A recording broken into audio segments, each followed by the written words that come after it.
గురూజీ 72 గంటల్లోనే ఫోన్లోని అద్భుతమైన జ్యోతిష్య పరిష్కారం చూపిస్తారు. నమ్మండి, నమ్మకపోండి, ఇది నిజం.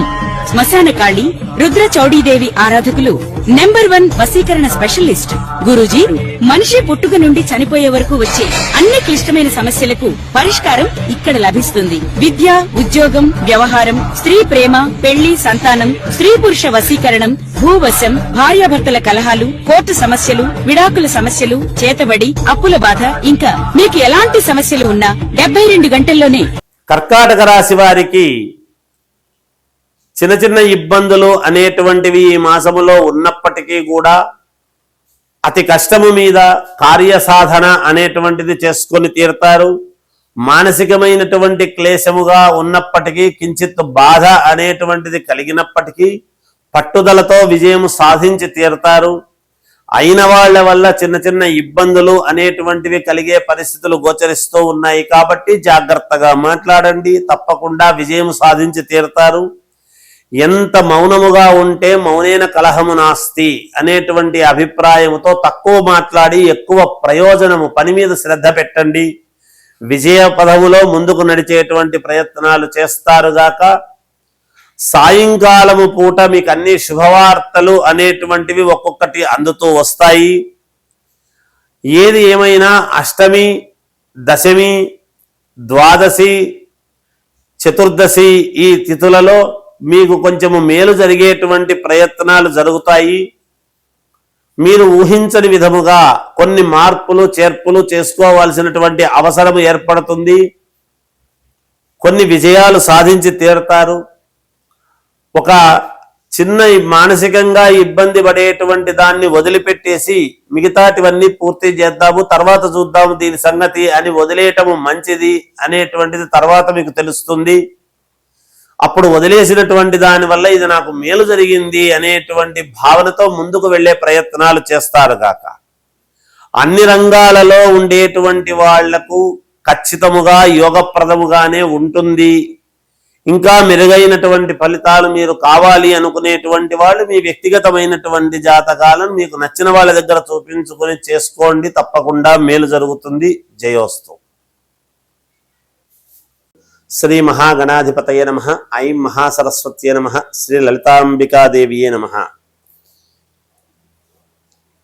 ఈ ఏప్రిల్ మాసంలో ద్వాదశ రాశుల వాళ్లకు ఎలా ఉండబోతుంది అంటే, ఇప్పుడు కాలసర్ప దోషము అనేటువంటి మామూలుగా ఉండేటువంటి వాళ్ళకి కానీ, కాలసర్ప దోషం లేని వాళ్ళకైనా ఇక్కడ గ్రహస్థితులు ఏమున్నాయి అంటే, ఏప్రిల్ మాసంలో సింహములో కేతువు, కుంభములో రాహువు, మిగతా గ్రహస్థితులు అన్ని గ్రహాలన్నీ కూడా ఈ ఏప్రిల్ మాసం అంతా కూడా ఈ రాహు కేతువుల మధ్యనే ఉన్నాయి గ్రహాలన్నీ.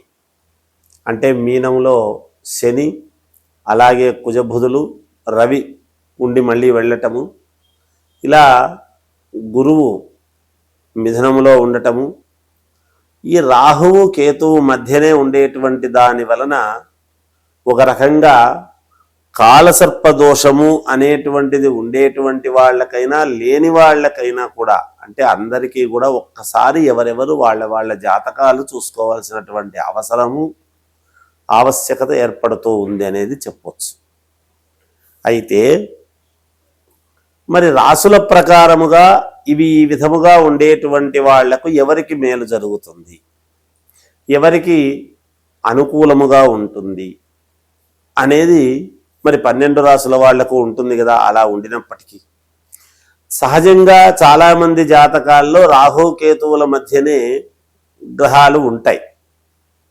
ఏది ఎప్పుడో పుట్టినప్పుడు కదా ఉంటాయి. కానీ ఇప్పుడు వాటి ప్రభావము చేత, అంటే మిగతా గ్రహాలన్నీ కూడా ఇవాళ ఇప్పుడు ఈ నెలలో పంచాంగంలో ఉండేటువంటి చోటనే ఉన్నాయనడానికి లేదు. కానీ రాహు కుంభములో, కేతువు సింహంలో ఉండిన తర్వాత మిగతా గ్రహాలు ఎక్కడున్నాయనేది ఒకసారి చూసుకోవాలి ఎవరెవరి జాతకంలో వాళ్ళు. అలా చూసుకున్నప్పుడు ఈ రాహుకేతువుల మధ్య ఉండేటువంటి దాని వలన కొంతమందికి విపరీతముగా ధనము రావటము కానీ, అనుకున్నటువంటి పనులు నెరవేరటము కానీ, లేదా అనూహ్యముగా కలిసొచ్చేటువంటి విధానము కానీ, భూములు కొనడము కానీ లేదా తక్కువ భూమి ఎక్కువకు అమ్ముడుపోవడము కానీ, చాలా ఇబ్బందికరమైనటువంటి కేసులు అవి ఉండేటువంటి వాళ్లకు అవలీలగా తొలగిపోయి, అసలు నేను ఇట్లా అవుతుందని అనుకోలేదు, కోర్టులో నాకు అవతలి వాళ్ళు రాని దానివల్ల నా కేసు కొట్టేసినారండి అనేటువంటి ప్రభావము చేత కొంతమందికి, అంతేకాకుండా దైవానుగ్రహం, అసలు నాకు ఇది వస్తుందనుకోలేదండి ఈ ఉద్యోగము, నేను ఎప్పుడో పెట్టాను అప్లికేషన్, ఇప్పుడు ఉద్యోగం వచ్చింది అనేటువంటి విధానం ఎవరికి అని కానీ, ఉన్నట్టుండి కళ్యాణాలు అంటే కళ్యాణం ఖాయం కావటము కానీ, వివాహం ఖాయం కావటము కానీ, అలాగే ఉన్నట్టుండి విదేశాలకు వెళ్ళేటువంటి అవకాశము రావటము కానీ, లేదా ఒక అవార్డు రావటము కానీ, ఇలా ఒకటేమిటి, ఈ రాహుకేతువుల మధ్య ఉండేటువంటి గ్రహాల వలన అద్భుతమైనటువంటి యోగాలు ఉంటాయి, ఇబ్బందులు ఉంటాయి.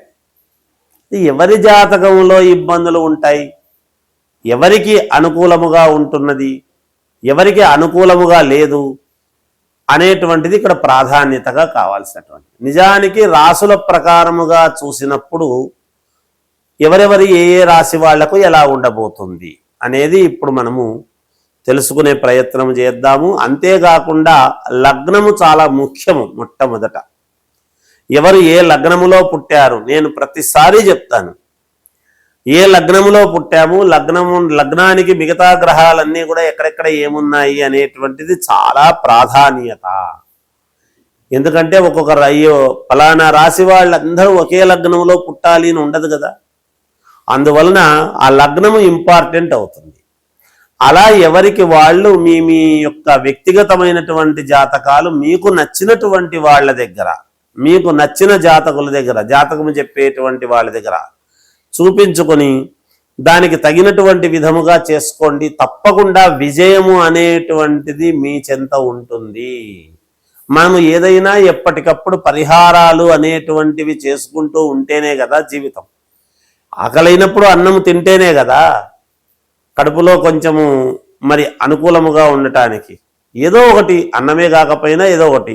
అలాగే మనకు జాతకములో ఏదైనా చిన్న చిన్న ఇబ్బందులు అనేటువంటివి ఉన్నప్పుడే దాన్ని ఎప్పుడైతే మనం సమన్వయం చేసుకుంటామో తప్పకుండా అన్ని రకాల వాళ్లకు అందరికీ విజయం కలుగుతుంది అనేటువంటిది నేను పరిపూర్ణముగా తెలియజేస్తూ ఉన్నాను.